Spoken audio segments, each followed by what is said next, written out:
सास का कायाकल्प। राधा को अपनी सास से बहुत प्यार था। मम्मी जी, आपकी साड़ी कितनी प्यारी लग रही है। काश मैं भी आपके जैसी साड़ी पहन पाती। अरे बेटा, हमारे जमाने में तो साड़ी ही चलती थी। तू क्या करेगी साड़ी पहनकर? दिन भर भागा दौड़ी करती है। साड़ी कंफर्टेबल नहीं फील कराएगी। तू तो ऐसे ही जचती है बेटा। राधा सास को लेकर घूमने जाती, सैर करती और उनसे खूब बातें किया करती थी। एक दिन, अरे राधा और माँ सुनो, अब हम लोगों को बम्बई चलना पड़ेगा। मेरी नई नौकरी वहीं लगी है। अरे वाह माँ, कितना मजा आएगा ना। अरे नहीं नहीं, मैं नहीं जाऊंगी। बड़ा शहर, बड़े लोग, मेरा दिल नहीं लगेगा। अरे माँ, मैं हूं ना आपके साथ। और सारा परिवार बड़े शहर में शिफ्ट हो जाता है। एक दिन, राधा, तू भी अब नौकरी में जाने लगी है। मैं तो बोर हो जाती हूँ। सोच रही हूँ आसपास की औरतों से दोस्ती कर लूँ। हाँ हाँ माँ, और क्या। यहाँ की औरतें तो किटी पार्टी और बहुत सी फन लविंग एक्टिविटी करती हैं। तो बेटा, दो चार फन लविंग से मुझे भी मिलवा देना। बहू सास के साथ बाहर निकलती है तो देखती है कि सास की उम्र की जो औरतें टहल रही हैं, उनका पहनावा ओढ़ावा सास से बिल्कुल अलग है। लेकिन फिर भी राधा एक औरत को रोकती है। Hello aunty, how are you? Oh great darling. Aunty, हम लोग यहाँ नए शिफ्ट हुए हैं। ये मेरी मम्मी है।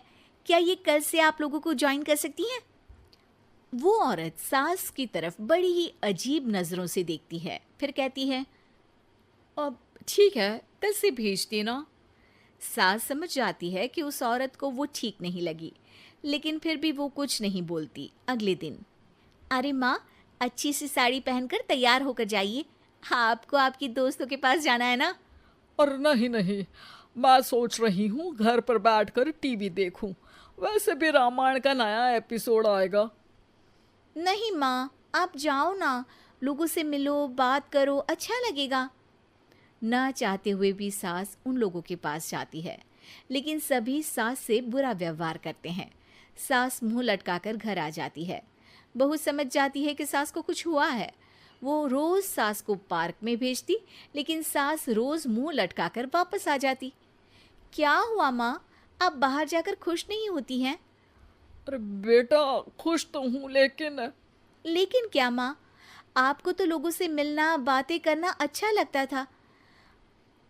मैं देख रही हूँ कि आजकल आप बाहर से आती हैं तो परेशान सी दिखती हैं। सास कुछ नहीं कहती, अपने कमरे में चली जाती है।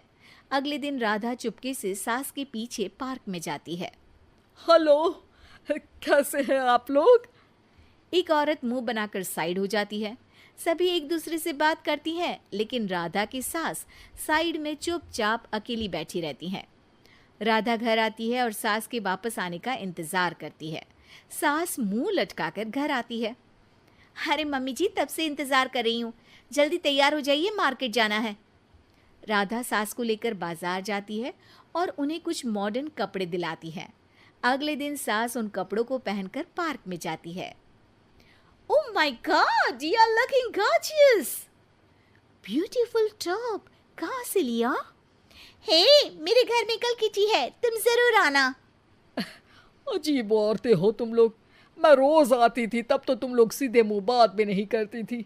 आज इन कपड़ों को देखकर तुम मुझे घर बुला रही हो। लेकिन सुनो, अब मुझे तुम लोगों से कोई बात नहीं करनी और ना ही दोस्ती करनी है। अरे तुम तो बुरा मान गई। वैसे दोस्ती नहीं करनी थी तो ये कायाकल्प क्यों किया? ये मेरी बहू ने किया है। मैं यहाँ सिर्फ ये देखने के लिए आई थी कि तुमको मुझसे समस्या है या मेरे कपड़ों से। कपड़े तो बदले जा सकते हैं। अच्छा चलो, जो भी हो, अब हम लोग तुम्हें अपने साथ रखने को तैयार हैं। लेकिन अब मुझे तुम लोग नहीं पसंद। ये बोलकर राधा की सास वहां से चली जाती है। वाह माँ जी, आज तो आपका चेहरा खिला खिला सा लग रहा है। लगता है आपकी सहेलियों ने आपको अपना लिया। हाँ, वो तो अपनाना ही था। दिखावे वाली जो है वो, मेरे कपड़े बदलते ही उनका दिल बदल गया। लेकिन आज मैं उन्हें मना कर आई, अरे क्यों माँ जी? क्योंकि उन लोगों को मुझसे नहीं मेरे कपड़ों से दोस्ती करनी थी। वैसे मेरे पास तो तू है ना, मेरी प्यारी बहू, मुझे किसी की जरूरत नहीं है। अरे नहीं नहीं माँ जी, आप ऐसा क्यों सोच रही हैं? बेटा ये गलत भी तो नहीं है, जैसा देश वैसा भेष। क्यों? ठीक है ना माँ, अब जब ये हम लोगों का देश है तो क्यों ना हम यहाँ का भेष अपना ले। हाँ हाँ जरूर, मैं तो तैयार हूँ। समय के साथ खुद को बदलने में कोई बुराई नहीं है, लेकिन कहीं नकल के चक्कर में बंदर ना दिखने लगूं।